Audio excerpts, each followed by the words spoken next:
Okay, चलिए अब बात करते हैं आज मार्केट के लिए क्या क्या क्यूज़ हैं।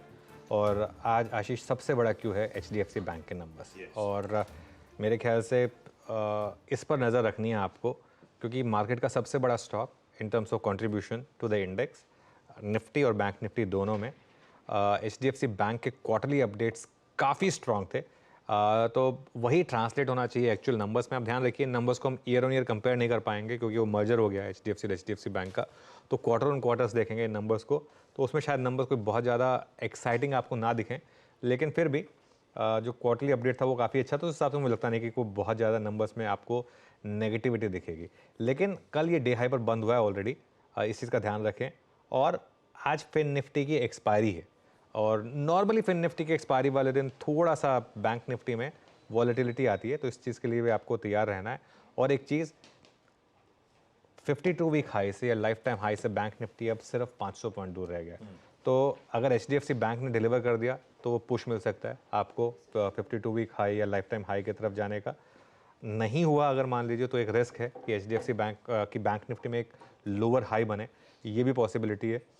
तो इसके लिए मैं तो खैर उस कैंप में बिलीव करता हूँ हमेशा, जो नंबर्स को देखकर उसके बाद एक ट्रेड लेने में यकीन रखता है, क्योंकि उसके बाद आपको ज़्यादा अच्छी ट्रेड मिलती है। वही हमने इन्फोसिस में व्यू लिया था, वही हमने बाकी अब तक हर बार इवन इलेक्शन के बाद वही व्यू लिया था। एचडीएफसी बैंक पर भी मेरा व्यू यही है। ब्लाइंड खेलने से कोई मतलब नहीं है, नंबर्स आ जाएँ, मार्केट का रिएक्शन आ जाए, उसके बाद भी आपको बहुत शानदार मौका मिलेगा कोई अच्छी ट्रेड लेने का। और एक चीज़, एक दिन की छुट्टी के बाद अमेरिकी मार्केट्स आज खुलेंगे, वहाँ पर बॉन्ड यील्ड वापस 4% पर पहुंची, जो हम कल 3.96 की बात कर रहे थे। ये थोड़ा सा एक हो सकता है मामले को, ये जो आज ग्लोबल मार्केट वीक है शायद इसी वजह से है। और एक दो चीज़ें हैं, एक तो मैं ट्रेड सेटअप पे जब आऊँगा तब डिस्कस करूँगा, लेकिन अपफ्रंट डिस्कस करना ज़रूरी है इसको। हमने नंबर ऑफ स्टॉक्स की बात तो कर ली, निफ्टी का पुट कॉल रेशियो बहुत ओवरबॉट जोन में है, 1.52 1.53 पुट कॉल रेशियो है। और कल इंडिया विक्स बढ़ा, राइजिंग मार्केट में इंडिया विक्स जब लास्ट टाइम बढ़ा था तो मार्केट ने आपको एक शार्प करेक्शन दी थी।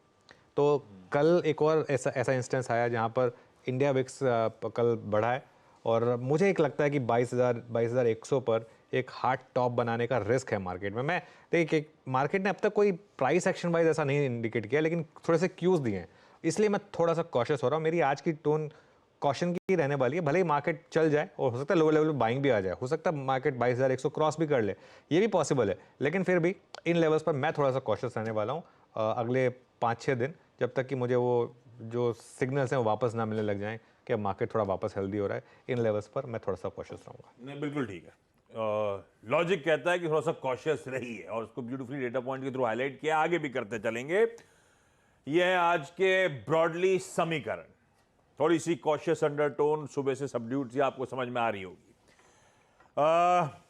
आज के संकेत, गिफ्ट निफ्टी कह रहा है थोड़ी थकावट वाली शुरुआत होनी है, पर कोई ज्यादा दिक्कत नहीं है। कल के बहुत बढ़िया मूव्स के बाद 31 पॉइंट हल्के दबाव के साथ गांधीनगर इस समय इंडिकेट कर रहा है हमारी ओपनिंग। बुरे नहीं इसलिए कह रहा हूं कि रख दीजिए पूरा एशियाई पैक। दरअसल हमारे एशियन पियर्स अच्छी खासी कमजोरी के साथ ज्यादातर बाजार इस समय कामकाज करते हुए नजर आएंगे। कुछ प्रॉफिट टेकिंग का मूड अक्रॉस एशिया है, इवन यूएस के फ्यूचर्स, क्योंकि कल यूएस के मार्केट्स तो बंद थे Martin Luther king junior birthday के चलते, पर फ्यूचर्स ट्रेड कर रहे थे। फ्यूचर्स कल जब हम बंद हो रहे थे लार्जली फ्लैटिश थे। वो फ्यूचर्स आज सुबह 1/4 से 1/3% दबाव के साथ कामकाज कर रहे हैं। ये अक्रॉस द ग्लोब इस तरह के समीकरण बैठते हुए, ऐसे में चल क्या रहा है, क्या अपडेट्स हैं, हो क्या रहा है, यूएस मार्केट्स के बंद होने के बावजूद समीकरण बैठ कैसे रहे। हर्षदा स्क्रीन पर रेडी है। Harshada, good morning. Good morning Ashish, good morning Anuj. तो क्लियरली मुनाफा वसूली फिर देखने को मिली, खासतौर से जब हम एशियन पेयर्स की बात कर रहे हैं, क्योंकि आपको याद होगा जापान का एक मार्केट था जहां पर एक तरफा तेजी देखने को मिली थी और वहां पर कुछ विराम लगता हुआ दिखाई दे रहा है। दरअसल इनका इन्फ्लेशन डेटा आया, वहां पर कुछ खास बदलाव नहीं है। यहाँ पर आप गौर करिएगा, यूएस में जो अनुज भी मेंशन कर रहे थे, डिस्पाइट द फैक्ट कि ट्रेड नहीं हुआ, मार्केट्स बंद थे, लेकिन बॉन्ड प्राइसेस, बॉन्ड यील्ड करीब 4% के आसपास ही मंडरा रही है। और वो क्लियरली नर्वसनेस बढ़ाता हुआ दिखाई दे रहा है।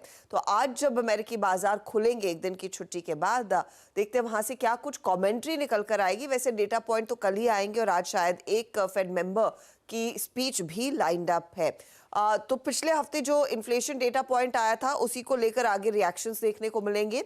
साथ ही एशिया में आपको नजर रखनी चाहिए चाइना के मार्केट पर, और इसका सरोकार क्लियरली मेटल्स के साथ रहेगा, क्योंकि कल चाइना ने जो रेट के लिहाज से एक्शन लिया है उसका एक इम्पैक्ट आयरन ओर प्राइसेस पर बनता दिखाई दिया।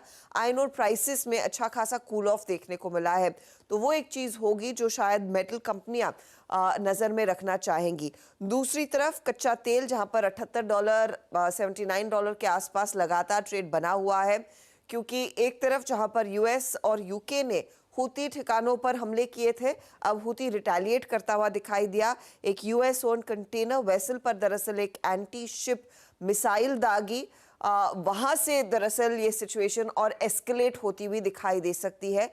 तो ये एक पेन पॉइंट है और ये एक चीज है जो ग्लोबल मार्केट्स के भी नजर में रहेगी।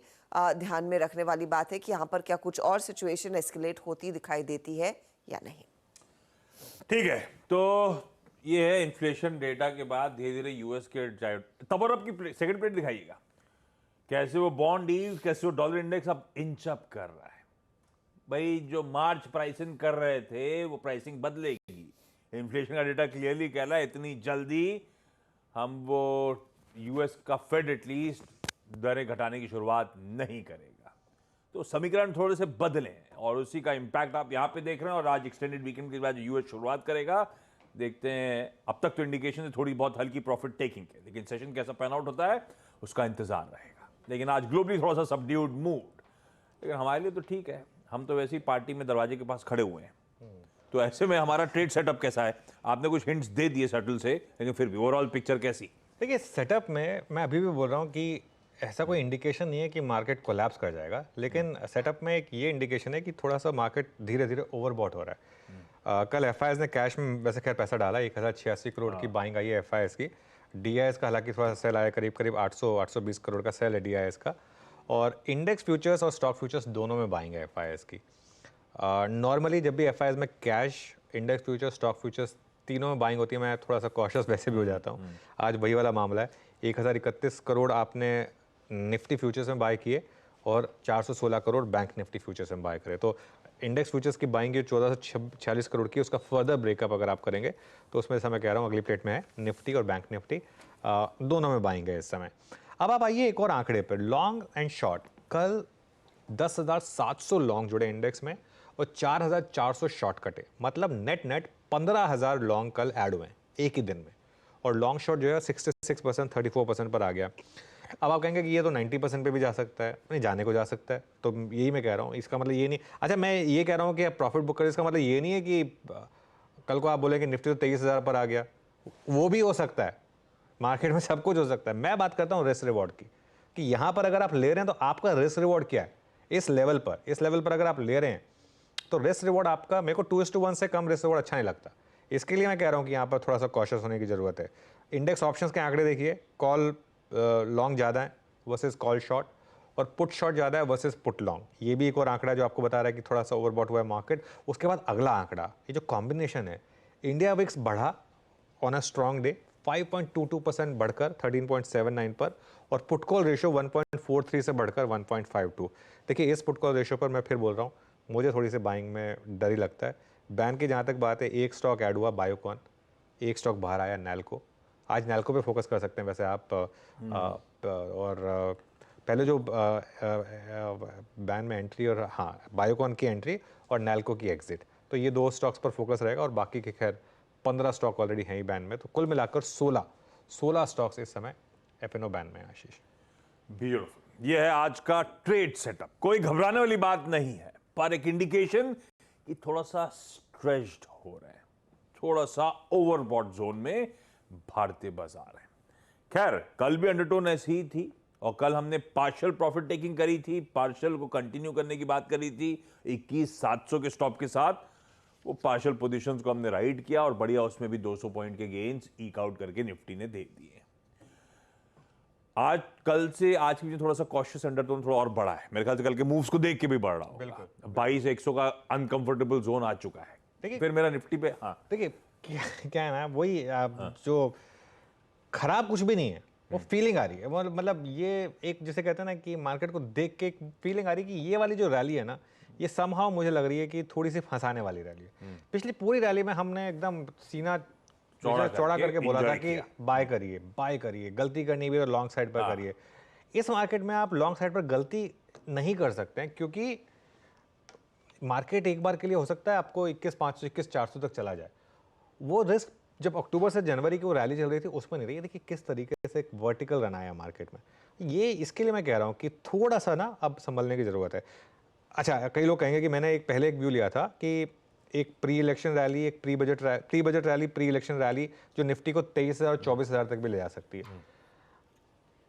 देखिए क्या होता है मार्केट में, अगर कोई वेरिएबल चेंज हो तो आपको उसको टेक इनटू अकाउंट करना होता है। मेरा वो व्यू था उस समय पे कि हम उधर जाएंगे, और वो व्यू शायद अभी भी इंटैक्ट है। लेकिन क्या है ना, दिक्कत क्या है, हमारे यहाँ पे जो हमारे व्यूअर्स हैं ना, वो ज़्यादातर व्यूअर्स जो हैं वो एकदम शॉर्ट टर्म का सोचते हैं, एक हफ्ते का, 10 दिन का, 15 दिन का, उससे ज़्यादा सोचते नहीं है वो। तो इसके लिए मैं उस चीज़ से कह रहा हूँ। और जनवरी में हमने एक चीज़ डिस्कस की थी कि जनवरी की सीरीज़ काफ़ी वॉलेटाइल रहती है। आप ऑलरेडी देख चुके हैं, काफ़ी वॉलेटिलिटी अप डाउन हो चुका है। मुझे लग रहा है एक और वॉलेटिलिटी जनवरी की बाकी है। वो जनवरी में एक और डाउन स्विंग शायद किसी वजह से आ जाए, कोई बजट का कोई न्यूज़ लीक हो जाए, कुछ हो जाए, उसकी वजह से वो पॉसिबल है। इसके लिए मैं थोड़ा सा कॉशियस अंडरटोन लेकर चल रहा हूँ। क्या होगा, लास्ट के 3-4% मिस होंगे ना रैली के, मुझे कोई दिक्कत नहीं है उसमें। ठीक बात। अब फिर निफ्टी का अप्रोच रखा गया जाए आज के सेशन के लिए। देखिए निफ्टी में अप्रोच ये है कि पहली चीज़ तो शॉर्ट नहीं करना है, ठीक है। प्रॉफिट बुकिंग और शॉर्टिंग में फ़र्क है। पहली बात, अगर आप पोजिशनली कैरी कर रहे हैं तो हमने हाफ बुक करने को कहा था, बाकी हाफ कैरी करने को कहा था। अब वो बाकी हाफ को ट्रेल करें। नया ट्रेलिंग स्टॉप लॉस 21,800। अब 21,800 का ट्रेलिंग स्टॉप लॉस है, उसके हिसाब से आप अपनी पोजीशन को कैरी करिए। सपोर्ट कहाँ पर है? 21,950 से 22,000। अच्छा, कल मार्केट ने इंट्राडे डिप दी थी, शुरू में ही दी थी, और उसके बाद एक अच्छा मोमेंटम आया था। वैसे डिप्स का वेट करें। 21,950 से 22,000 पहला सपोर्ट, और 21,750 से 21,900 ये है बड़ा सपोर्ट। बाय कहाँ करना है? कोई भी डिप आ जाए 22,000 से 22,050 की, प्योरली इंट्राडे बेसिस पर 22,000 से 22,050 की डिप पर बाय करें, और 21,930 का स्टॉप लॉस लगा दें। 21,930 क्यों? सबसे ज़्यादा पुट राइटिंग 22,000 पर हुई है, उसका प्रीमियम आप एडजस्ट करेंगे तो 21,952 के करीब मामला बैठता है।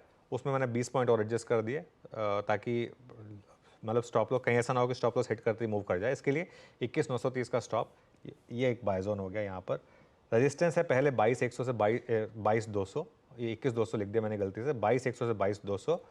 और बड़ी रेजिस्टेंस है आपकी यहाँ पर 22,250 से 22,325 पर, ठीक है ना। तो ये मेरे ख्याल से यहाँ पर रेजिस्टेंस है। प्रॉफिट बुक करते रहें, शॉर्टिंग बिल्कुल ना करें। शॉर्टिंग का जब मार्केट साइन देगी तब करेंगे, अभी तो शॉर्टिंग नहीं करनी है बिल्कुल भी। बिल्कुल ठीक है, दोनों चीजें अलग। हम शॉर्ट नहीं जा रहे हैं, हम मुनाफा बांध रहे हैं। मुनाफा बांध चुके हैं, और अब बचे हुए जो पोजिशनल ट्रेड्स हैं हमारे 21,800 के स्टॉप के साथ उसको लैच ऑन करके रखेंगे, होल्ड ऑन करके रखेंगे। निफ्टी बैंक, उसको वॉच आउट करने की जरूरत थी। आज एचडीएफसी बैंक के नंबर्स, आज फिन निफ्टी के एक्सपायरी का दिन, और इनसे पहले कल एचडीएफसी बैंक थोड़ा सा मूड माहौल बदल रहा था। कल इनफैक्ट निफ्टी की कंट्रीब्यूशन प्लेट रखिएगा, कोई एचडीएफसी बैंक, कोई इवन आईसीआईसी बैंक शिरकत करते हुए नजर आएंगे पॉजिटिव कंट्रीब्यूशन के तौर पे। कैसा लग रहा है निफ्टी बैंक? बिल्कुल, और कल हमारी अप्रोच यही थी कि आप एचडीएफसी बैंक का बिहेवियर देखिए और उसके हिसाब से बैंक निफ्टी में ट्रेड लीजिए। आज भी वही अप्रोच है, लेकिन आज क्योंकि नंबर्स आने हैं तो थोड़ा सा और हल्का सा कॉशियस रहेगा मूड। यहाँ पर रेजिस्टेंस है फर्स्ट 48,250 टू 48,350 पर, और उसके बाद 48,400 टू 48,600 पर। ये दो रेजिस्टेंसेस हैं बैंक निफ्टी में। और अच्छा, एचडीएफसी बैंक के नंबर्स तो हैं ही, और उसके अलावा फेडरल बैंक के भी नंबर्स हैं। तो ये दो इंपॉर्टेंट नंबर्स हैं, इन दोनों पर हम नज़र रखेंगे। अगेन न्यू हाइस के पास मैं नॉर्मली एडवाइस नहीं करता हूँ बाय करने के लिए, रिस्क रिवॉर्ड काफ़ी ख़राब होता है। यहाँ पर सपोर्ट पर बाय करें। पहला सपोर्ट है 47,800 टू 48,000, किसी भी कारण से अगर आपको ये जोन मिल जाए। और बड़ा सपोर्ट है 47,500 टू 47,700। या फिर एक अप्रोच ये है, कोई भी 100-200 पॉइंट की डिप मिले वहाँ पर बाय कर लें, और एक स्टॉप लॉस ज़रूर रखें, बहुत टाइट स्टॉप लॉस रखें 47,800 का। उसके बाद उस हिसाब से लॉन्ग करें। अगेन शॉर्टिंग नहीं करनी है मार्केट में, क्योंकि तो शॉर्टिंग के साइन नहीं है मार्केट में। प्रॉफिट बुकिंग के साइन है, शॉर्टिंग के नहीं है। बिल्कुल ठीक है। ये हो गई भाई आज मंगलवार के दिन की निफ्टी की अप्रोच, निफ्टी बैंक के समीकरण सब आपकी स्क्रीन पे ब्यूटीफुली रख दिए गए। कुछ ही देर में सीएनबी से आवाज का मॉर्निंग पैनल रेडी हो चुका होगा, उनसे बातचीत की शुरुआत करेंगे। और इनफैक्ट आज से राम मंदिर इनॉग्रेशन पे सीएनबी से आवाज से ब्यूटीफुल कवरेज चले जा रहा है। साथ साथ वो जो ऑल इंपॉर्टेंट इंटरिम बजट है उस पर भी थोड़ा सा फोकस बढ़ाने की जरूरत है। भाई इंटरिम है, लेकिन जिस तरह की बातें चल रही हैं, जिस तरह के अपडेट्स आ रहे हैं, लग रहा है जो एजेंडा है सरकार का वो फिर से इस इंटरिम बजट में भी उसी रूपरेखा पे शायद काम होता हुआ नजर आए।